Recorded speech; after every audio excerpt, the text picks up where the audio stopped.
Sonic Frontiers have what it takes to make a good 3D Sonic game? The answer will depend on who you ask. But there's one thing that most people can agree on. Most classic Sonic games are great, and it isn't all about going fast. Not until you learn the timing and the detail of all the stages. Classic Sonic games relied on momentum and careful platforming. Gamers just couldn't rush through the stages. If you ever played through Sonic 1 through Sonic & Knuckles, you know that if you weren't careful, unharnessed speed could kill. Trying to play this way could lead to Sega's mascot, yours truly, falling into endless pits, dangerous traps, or running into deadly badniks made by Robotnik himself. The 3D Sonic games have always been a hit or a miss, but you can always expect them to emphasize a gotta-go-fast attitude and a speedy gameplay with auto-targeting over accuracy. Sonic Frontiers allows this blue blur to stretch his legs and give him enough speed to reach top speeds like never seen before. Being set loose in the big, wide, open-ended islands in Sonic Frontiers is the most freeing experience yet.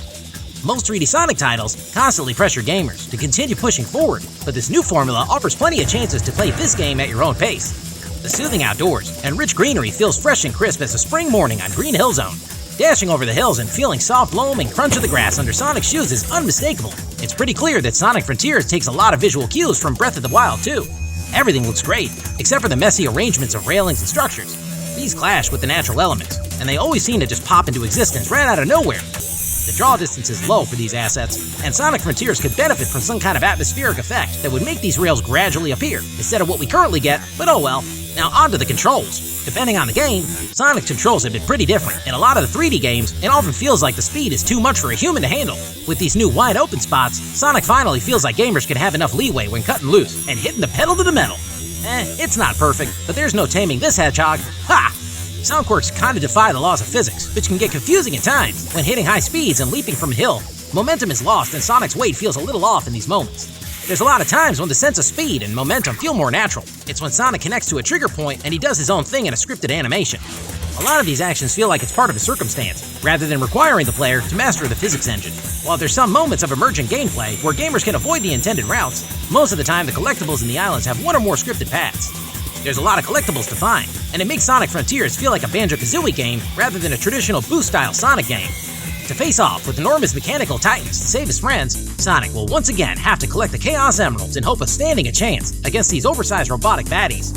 Each of the 7 emeralds is locked away, and it's going to require keys to break each seal. To get the keys, Sonic's going to have to earn them by completing challenges inside of cyberspace levels. These levels are a lot more like the 3D boost-style Sonic games, or they can even be 2D like the old-school 16-bit games. While there's a lot of them, it gets a little disappointing that a bunch of recycled stages from the past, but without the theming that made them such a spectacle back then. Getting to play the cyberspace levels require gamers to go out and explore the islands, but finding these are definitely not enough. Sonic's gonna need gears to unlock these levels, and the gears can be found all over the island by completing mini-challenges, defeating robots, or sometimes just finding them out of luck. The so-called challenges are not really challenging at all, and Sonic Frontiers makes the right call to make them brief, so the game keeps a steady flow. These can range from basic actions, time trial runs, or even dashing with quick-time events. Sonic as an idea is aimed at kids, and these challenges reflect that. For lots of kids, Sonic is the gateway to the concept of cool. Battles with large mechas are full of stylish, anime posing and over-the-top action with flashy and dazzling attacks. Sonic Frontiers does this with a smooth attitude, and it doesn't use any sarcasm, which I myself find refreshing. Even characters can get surprisingly serious, and there are some scenes that show some intensity, where you see a side of them that you normally don't. Do you have wars?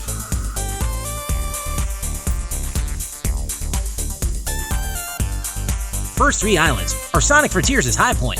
Final 2 is where Sonic's team goes overboard with the scripted trigger points. And the open-ended level design becomes more like a hub for the 2D sections that are all out in the open. Now these areas are more sterile with progress collectibles, making the final stretch of the game feel more padded out. Let's talk about the non-linear design of Sonic Frontiers. The cyberspace level can be played in any order. There's never wasted space here, it's a fast and fluid pace, with players completing one challenge then moving right on to the other. All this while fighting huge puzzle-based bosses with no interruptions. And that makes the entire experience feel super satisfying in the face of any flaw you find. Among the various items to collect is the purple coins that are used in the fishing minigame. This is a relaxing side act worth every gamer's time, and it's a great way to get extra keys, gears, or items that boost Sonic's stats. Alright! The music's gonna be a big surprise, with several tracks having awesome vocals that really charge the scene in the boss battles. Influences are metal and EDM that sound like something out of Metal Gear Rising: Revengeance. The wistful melodies that play while exploring the islands are a piece that players will hear at great length, and good news, it's never becoming repetitive. Sonic Frontiers has some awkwardness to its playability, and some questionable aesthetic choices with the sloppy asset placement. But amidst all the chaos, it's a pretty enjoyable experience. The way the game is structured, it keeps the player from focusing on some of the dumber design, and the incredible spectacle is endearing to say the least. Sonic's feel and controls aren't perfect, but it's hard to not be absorbed into the intense sense of speed with your eyes locked in on the grander visuals. While this game is aimed at kids, it's pretty shocking how it shows respect for them. When the tutorials are done, there's no hand-holding, and it's all on the player to take their speed and blaze their own trail. It was great to spend some time with this review and take things slow. Now it's time to go fast. Catch you soon!